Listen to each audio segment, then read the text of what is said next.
So once again, I'd like to extend to you a warm welcome to all you who have come here this afternoon. And to our Ukrainian friends, I say, Slava Prozimo do Mista. Slava Ukraina. Today is a day in which we as a community can take justifiable pride. Today we mark our past, acknowledge and pay fitting tribute to our forefathers, and most important, make a bold statement of who we are today. Landscapes may change, families might come and go, older generations make way for the new, but the values that foster neighbourliness and community remain constant. Today, the term influencer has become common coinage. This newly unveiled information board remembers some from the locality who could be termed influencers, of course of a different style than the connotation which that word brings to mind today. For those whose goal in life is to strive for higher values, for higher excellence in academia, vocational sport, for the daily expression of the extraordinary among the ordinary, we need not stray too distant from our immediate locality to find exceptional role models. We remember Sergeant Patrick Dunn, a model of dedication and humility, a man endowed with a rare gift in all matters equine, whose services were as much sought among international royalty as among the ordinary farmer. Paddy Dunn could feel equally comfortable in either company. When, at the Rome show in 1934, having successfully treated an ailing horse of the Dutch royal family team, Queen Wilhelmina visited the hotel of the Irish contingent to convey her gratitude to Dunn. Treating each member of the Irish team to their drink of choice, the Queen inquired from Dunn as to what he might like to have, to which he replied, "A bottle of Guinness." When the waiter asked of the Queen what she herself might like to have, she replied, "A bottle of Guinness. It will be a privilege for me to drink whatever Sergeant Dunn is having." So respected was he by his superior officers that when he died in 1946, he was paid a signal honour, never before or since repeated in military protocol. 4 commissioned officers shouldered his coffin from Auckland Street Church and lowered it to its resting place in Glasnevin Cemetery. When Major Jed O'Dwyer wrote in memoirs, he dedicated his book to the memory of Sergeant Patrick Dunn, unheralded and quiet spoken, but to whose great knowledge of horses so much was owing. Jimmy Finn, thankfully among us, as a 19-year-old youth, captained Tipperary hurlers to All-Ireland glory in 1951. His values of courage and fair play on the sports field have been a source of inspiration to many both near and far. His example that youth need not be an impediment to achieving higher honour has been followed by so many young people from this locality in the pursuit of their chosen field of endeavour. On the evening of the feast day of our national saint in 1987, this road was lined with flags and fires, supporters and well-wishers to welcome home our victorious hurlers after their All-Ireland victory success. 144 years previously, to yet greater acclaim, the Liberator Daniel O'Connell passed by here on his way to a monster repeal meeting in Nina. In the village of New Inn in South Tipperary, a man was wrongly convicted and executed for the crime of murder in 1941. Based on endemic state corruption and a misplaced loyalty to that system, this grave injustice was allowed to continue for too many years. Then there, from this locality, emanated a small group under the stewardship of Sean Delaney, motivated only by the principles of truth, fairness and justice, set out to rectify this wrong. Like Sergeant Patrick Dunn, quiet and unheralded, and to little public acclaim, the unimaginable was achieved, and 8 years ago, the President of Ireland exonerated the wrongfully convicted and executed Harry Gleeson. The achievement of that small committee lays down a challenge to each of us personally. Досягнення цього малого комітету ставить перед кожним з нас виклик особисто. How willing are we to strive for the principles of truth, fairness and justice? Наскільки ми готові прагнути до принципів правди, чесності та справедливості? How willing are we to challenge the narrative of the state and of the system? Наскільки ми готові кинути виклик наративу держави і системи?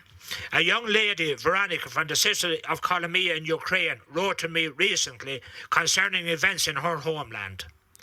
Юна леді Вероніка з міста Коломия в Україні нещодавно написала мені про події на її батьківщині. In relation to international susceptibility in accepting untruths and propaganda, she wrote, Стосовно міжнародної сприятливості в прийнятті неправди і пропаганди, вона писала: It challenges the intellect of the mind and destroys the structure of values of the heart, that one could not be outraged by the idiocy of the statement that black is white. Вона кидає виклик інтелекту розуму і руйнує структуру цінностей серця. Бо як не можна було обуритися ідіотизмом твердження, що чорне – це біле? We live in the book 1984. Ми живемо в книзі 1984 року. And soon after 24 February 2022 and Russia's full-scale invasion of Ukraine, the Mandrusic family found shelter here in our community.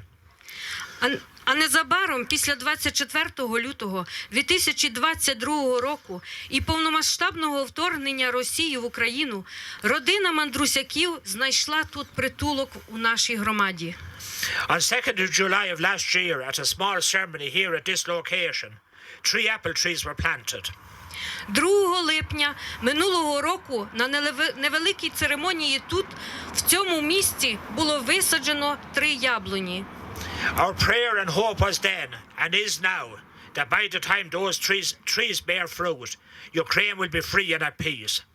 Наша молитва і надія були тоді і тепер, що до того часу, коли ці дерева принесуть плоди, Україна буде вільною і в мирі. I would like to thank the Ukrainian people for your presence among us here today. Хочу подякувати українцям за вашу присутність серед нас сьогодні.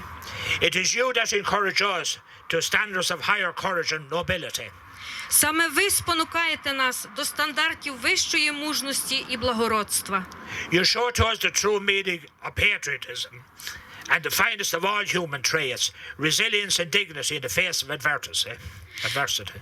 Ви показуєте нам справжній сенс патріотизму і найкраще з усіх людських рис – стійкість і гідність перед лицем негараздів. Your country and its struggle is permanently marked on this information board and remembered in our community.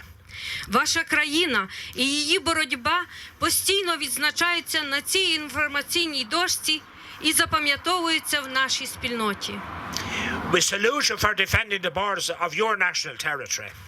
Ми вітаємо вас за захист кордонів вашої національної території. It is with profound gratitude that we say thank you for defending the borders of the free world. З глибокою вдячністю ми говоримо дякую за захист кордонів вільного світу. The red V-bottom, the berries that represent the blood of generations of Ukrainian martyrs, has become immortalized in song and is now recognized as an anthem of resistance across the borders of Europe. Червона калина – ягоди, які представляють кров поколінь українських мучеників, увічнена в пісні і тепер визнана гімном спротиву через кордони Європи. Ой, у лузі червона калина похилилася, чогось наша славна Україна зажурилася. А ми тую червону калину підіймемо, а ми нашу славну Україну гей, гей, розвеселимо. Our histories bear too many sorrowful similarities. Наші історії мають занадто багато сумних подібностей. Both our nations lived under the oppressive rule of tyrannical empires. Обидва наші народи жили під деспотичним правлінням тиранічних імперій. Both our peoples were victims of imposed famines. Обидва наші народи стали жертвами нав'язаного голоду. Ireland from 1845 to 1850, and in your country, the Holodomor of 19 32-33. Ірландія з 1845 по 1850 рік і у вашій країні Голодомор 1932-33 років. Our national flag was raised for the first time just 40 kilometers from here in July of 1848. Наш національний прапор був піднятий вперше всього за 40 кілометрів звідси, в липні 1848 року. In October of that same year, your national flag was raised over the town hall of Lviv.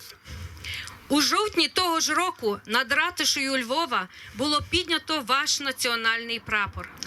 Soon may your blue skies as represented in your national flag be free from rockets and missiles, and may your fields of yellow wheat be free from all invading forces, and once more become your breadbasket.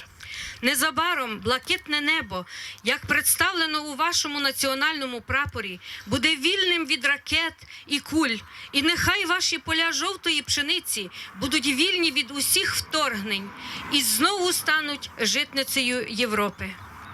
Today also marks a special day in our community. Сьогодні також відзначається особливий день у нашій громаді. Yulia Kozareva and her husband Andrew arrived among us 1 year ago yesterday. Юлія Козирева з чоловіком Андрієм приїхали до нас рік тому, що виповнилося вчора. They came to Ireland from a city named Mariupol. Вони приїхали в Ірландію з міста Маріуполь. If you are not familiar with that city, suffice to say that he was the scene of one of the most horrific war crimes that the world has ever witnessed. Якщо ви не знайомі з містом, досить сказати, що це була сцена одного з найжахливіших військових злочинів, які коли-небудь бачив світ. I now ask Yulia to raise the national flag of her beloved Ukraine. А зараз прошу Юлію підняти національний прапор улюбленої України.